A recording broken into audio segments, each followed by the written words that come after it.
Here are 10 questions you must ask your builder or contractor before you hire them. This first question is actually a two-part question. How many workers do you have and how many projects do you typically take on at one time? These questions are going to give you clarity on the size of the company, which is going to give you a window into what size of project they actually do well.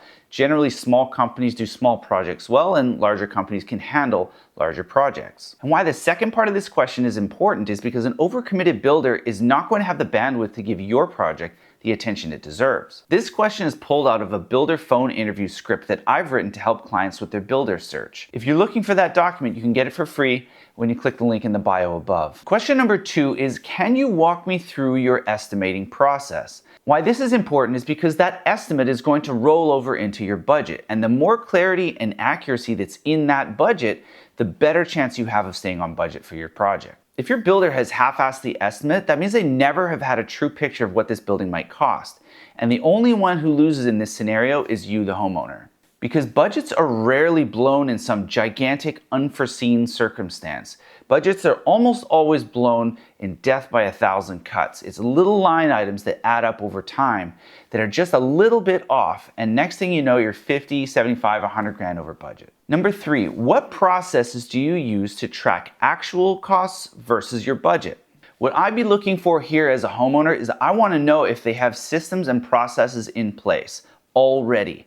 Not whenever you want, that's not a good answer. I want to know that they're collecting data regularly and presenting it regularly. This indicates a high degree of cost transparency and that they take the client experience seriously. If they don't collect data regularly and they don't present data regularly, you're only going to find out at the end of the project whether your project was on budget or not.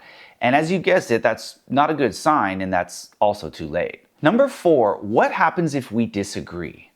Now, as usual, I'm looking for systems and processes here. Do they have anything laid out? Is there a dialogue first, then we move into mediation, and then arbitration, and then legalities? Now, obviously, you don't want to get to that point, but what's really important here is that there is a system and there's a process all laid out. For me, the best answer here is yes, we have that process, but we've never had to use it. Number 5, what scope of work do you typically do on a project? Notice I didn't say what scope of work can you do on a project. And I say this because not all contractors do everything.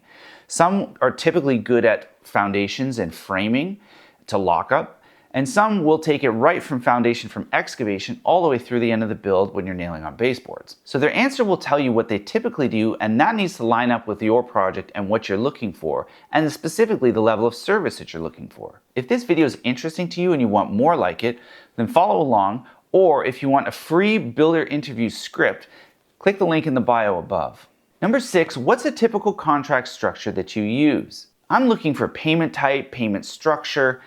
What I don't want to hear is vague answers. To me, a vague answer is death. They should know different options, and they should have a preference for the one they use, and it should be designed to the type of project that they typically do. If this video is interesting to you, click the link in the bio where you can get an in-person interview script that my clients use to help evaluate builders. Number 7, are you licensed or insured in this area? Now, this is non-negotiable. Some places, some jurisdictions, you can't even get a building permit if you don't have a builder's license to build a new home. Now, whatever insurance numbers or license numbers that you get, make sure that you get a hold of the governing body and ensure that those are current and valid. Number 8, how often do you like to meet with clients? Not how often do you meet with clients, but how often do you like to meet with them? Again, I'm looking for systems and processes here. I'm looking for the builder to drive this bus. The answer that I don't want to hear is, well, whenever the client wants to. That's not good enough for me. I want to know that the builder cares about the client experience and is willing to drive this communication bus. Number 9 is, how do the taxes get paid? This can vary depending on where you live, but there's likely going to be tax on the labor and materials, and if the builder is paying that up front on behalf of the client, then sometimes the client is going to get a big bill from the builder at the end of the project for that tax. And if they're not expecting it, that can be a kick in the